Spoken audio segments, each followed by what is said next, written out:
Potniki. Jaz sem Janin, tole pa Alen Sidar, ki je zelo navdušen popotnik.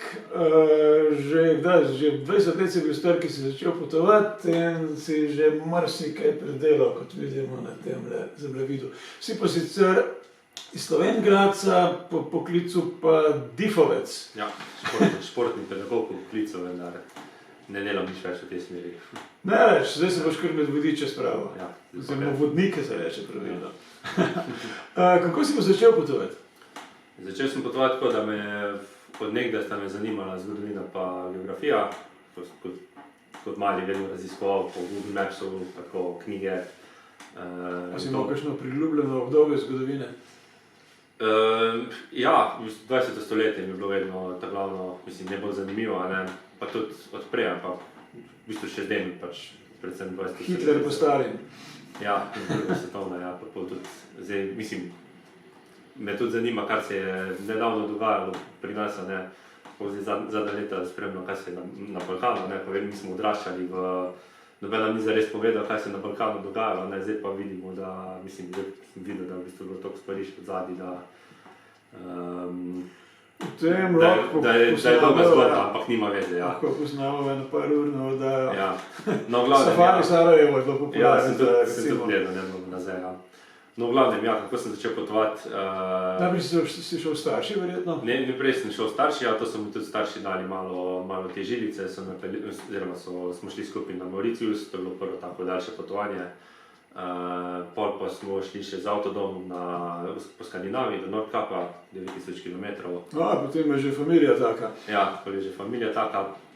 Pol sem pa v bistvu sem šel skozi srednjo šolo pa na faks. Takrat nisem imel nekih zares priložnosti, predvsem zato, ker pač bi si mogel zaslužiti, ne. No, pol je pa prišla priložnost, tale ameriška viza, študentska, ki deluje tako, da 3 mesece delaš, pa ti daš še 1 mesec na voljo, da potuješ. A to moraš pri nas narediti nekakšen intervju in potem ti plačajo pot do tja, pa... Ne, cel program plačaš sam, plačaš karto sam.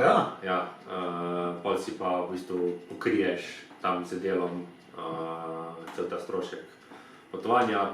Viza se to imenuje?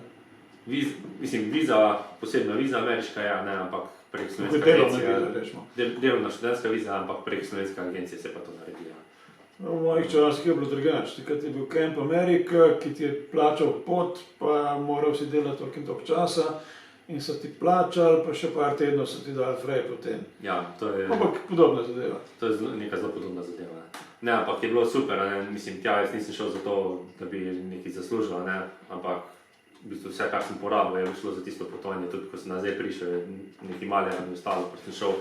Torej, tukaj dve oznaki imaš tukaj. Ja, tukaj smo imeli prej v Yellowstoneu, v nacionalnem parku v Montani, 3 mesece delal. To ste bili s prijatelji? Ne, delal si tam? Ja, to sem bil sam, ja. Potem sem pa dobil še 14 dni.